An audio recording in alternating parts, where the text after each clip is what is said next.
Olá, tudo bem? Meu nome é Alexandre, eu sou médico e sou diretor médico de um spa, onde nós trabalhamos saúde preventiva. Bom, a Nilza me perguntou qual que é a importância de tomar água, de beber água. Bom, o hábito de tomar água é algo fundamental porque todos os processos no nosso organismo, todas as reações químicas, elas são mediadas por água. Ou a água é o veículo, ou a água eventualmente acaba entrando como produto ou como reagente, no caso de algumas reações que fazem hidrólise. Então, a água nos processos de perda de peso, inclusive funcionamento de medicações, reações como síntese de proteínas, coisas assim, a água tem um papel fundamental e é necessário que nós tenhamos água no nosso organismo. A água também é ideal que ela esteja numa situação de sobra. É claro que respeitando limites, mas dentro de um limite razoável, o organismo consegue, numa situação saudável, eliminar a água que está em excesso. Não consegue tirar a água da cartola quando está faltando. Então, a água tem essa característica. Com algumas exceções, pessoas que têm insuficiência cardíaca ou problemas renais podem ter um limite diário na questão da ingestão de água pela sua própria patologia. A Nilson também tinha me perguntado a respeito do intervalo da água. Muitas vezes as pessoas, quando separam tempo para tomar água, tomam 1 litro de água de uma vez e tomei 1 litro de manhã, tomou outro litro no final da tarde e beleza, tomei meus 2 litros de água por dia. Nosso corpo não funciona assim, a gente não é igual o camelo que consegue fazer uma reserva de água. Então, o ideal é que a gente faça essas ingestões de águas fracionadas ao longo do dia. É importante evitar que o líquido, não somente a água, mas o líquido de uma maneira geral, não seja tomado durante a refeição, nem próximo dela. O processo da digestão tem, como se sabe, a ação enzimática que precisa de pH, temperatura e concentração adequadas. Quando nós utilizamos um líquido qualquer, essas 3 características podem ser alteradas dependendo da natureza do líquido. Então, é fundamental que a gente respeite um intervalo entre o momento da refeição e a ingestão do líquido.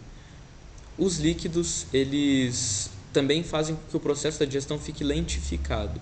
Então, até absorver aquele excesso de líquido, voltar à temperatura normal, eventualmente o pH também, dependendo do tipo de líquido que for tomado, isso pode retardar o processo da digestão. Então, qual que é o ideal? O ideal seria tomar água 1 hora antes e 2 horas depois? Até meia hora antes da refeição e a partir de 1 hora e meia depois, que é o momento em que o esvaziamento gástrico já aconteceu, os líquidos eles podem ser tomados, de preferência água. Se a gente vai considerar um outro tipo de líquido, como um chá até nem tanto, mas um suco, uma vitamina, um refrigerante, são líquidos que têm um potencial nutritivo. No final das contas, mesmo que sejam calorias vazias, como é o caso do refrigerante, tem elementos ali que acabam contando aquilo como uma refeição. Então, o ideal é que,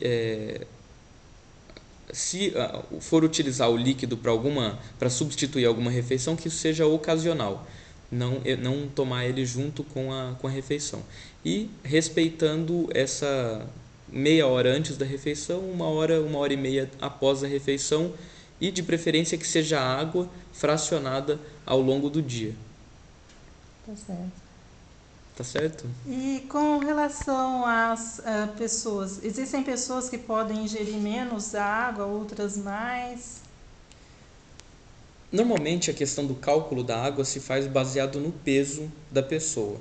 Dificilmente alguém tem uma característica que permite que ela tome menos água. Normalmente tem algum prejuízo com relação a isso, ou na sobrecarga do funcionamento dos rins, por exemplo, alguém que em nenhum momento tome água, tome somente outros tipos de líquido.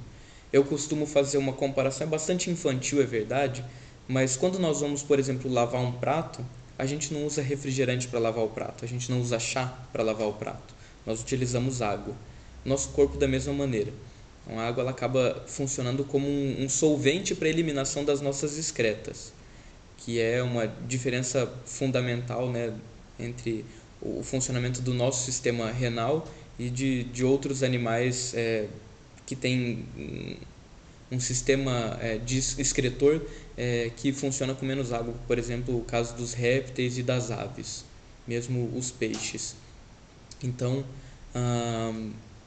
quando a gente considera assim, não, uma pessoa que tenha que tome menos água, não lembro de ter visto nenhum trabalho, nenhum estudo sobre isso, mas à luz da fisiologia, a impressão que eu tenho é que haverá um prejuízo de função renal nessa pessoa, haverá uma maior sobrecarga na função renal e eventualmente funcionamento cardíaco também, que não acontece com a pessoa que toma a água regularmente, que tem líquido para se desfazer, né? Ela consegue colocar isso para fora.